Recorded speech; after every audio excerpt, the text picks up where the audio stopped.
our world is full of places that feel almost unreal. Hidden in plain sight, shaped by strange rules most people never question. And welcome to Unknown Country Facts. This channel is about places most people never think about, and the strange rules that quietly shape our world.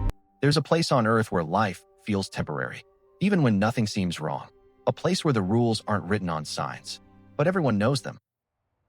So let's dive into Svalbard and uncover the strange rules that shouldn't exist, but do. Imagine a place where anyone can move in without a visa. A place where you can start a business, buy a home, or work freely, no questions asked. But this same place also has a rule that's even stranger. You can live here, but you cannot die here. To understand why Svalbard works this way, we need to go back more than a century to 1920. Back then, Svalbard was no man's land. But when the war ended, diplomats from major powers met to redraw borders. They signed a document that created something the world had never seen before. The Svalbard Treaty of 1920 gave Norway full sovereignty, but with unusual conditions. 46 signatory nations, including Russia, China, the US, Thailand, India, have equal rights here.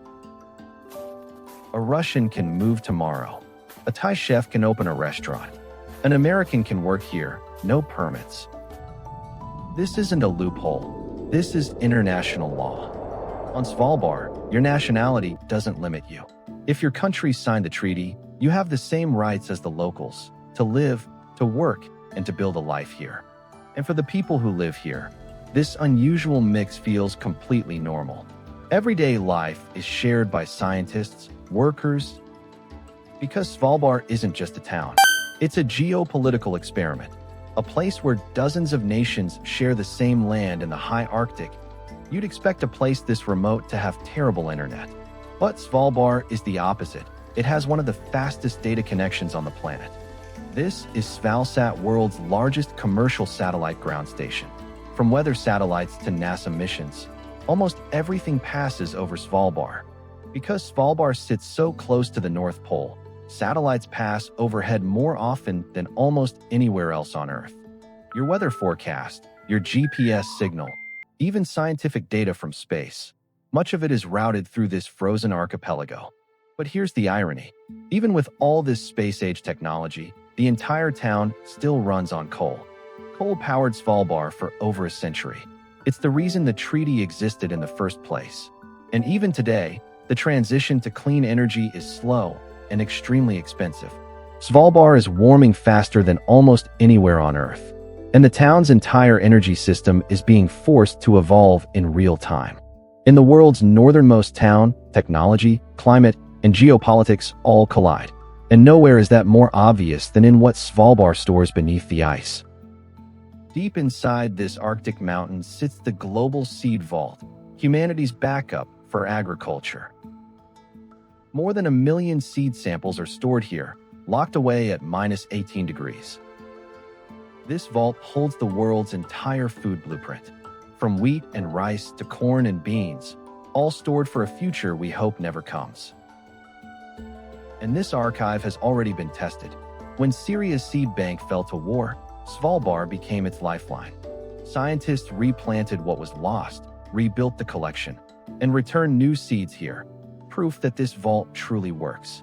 But seeds aren't the only thing frozen in these mountains. Right next door lies a vault built to preserve our digital memory. Data is etched onto film designed to survive 1,000 years, long after today's technology has turned to dust. GitHub, national constitutions, scientific archives, all stored here in case the world ever needs to reboot from zero. If our civilization collapses, these vaults could become the instruction manual for whoever comes next. But just beyond these frozen archives lies a story far stranger, one shaped by power, politics, and the Arctic itself. Just a short ride across the fjord, the mood shifts. From global cooperation to one of the Arctic's strangest political frontiers. This is Barentsburg, a Russian mining town on Norwegian land. a Cold War-time capsule frozen in the high Arctic. A towering statue of Lenin still stands here, a reminder that history lingers longer in the Arctic cold. The mine barely turns a profit, but that's not the point. Russia stays to keep a strategic foothold in the Arctic. Under the Svalbard Treaty, presence equals power, and maintaining a town here keeps Russia's seat at the Arctic table. Some analysts believe Barentsburg serves a second purpose, a listening post watching NATO's activity in the high north. Two towns just 30 miles apart, one modern and Nordic, the other Soviet and fading, coexisting on the same icy frontier. And yet both towns face the same threat, an Arctic warming faster than anywhere else on the planet. Glaciers that stood for thousands of years are collapsing within decades, reshaping the land faster than people can adapt. In Svalbard, geopolitics and climate collide, and nowhere is this collision clearer than in the town of science that lies just ahead. Just beyond the fjords lies New York-Alesund, the northernmost permanent research town on Earth. Here, Wi-Fi is banned. Even a phone signal could disrupt the instruments studying the Arctic's fragile atmosphere. Researchers from around the world work side by side here, measuring the Arctic's air, ice, and the accelerating pace of change. Svalbard is warming faster than almost anywhere on Earth. In some places, more than 6 times the global average. Permafrost is melting, houses are sinking, and entire slopes are now at risk of collapse. Even the airport runway had to be rebuilt. The ground beneath it was quite literally sinking away. The Arctic is changing faster than people can adapt, daily, and Svalbard gathering is the world's data that frontline paints an laboratory for increasingly what comes urgent next. picture. And in this fragile place, one question remains.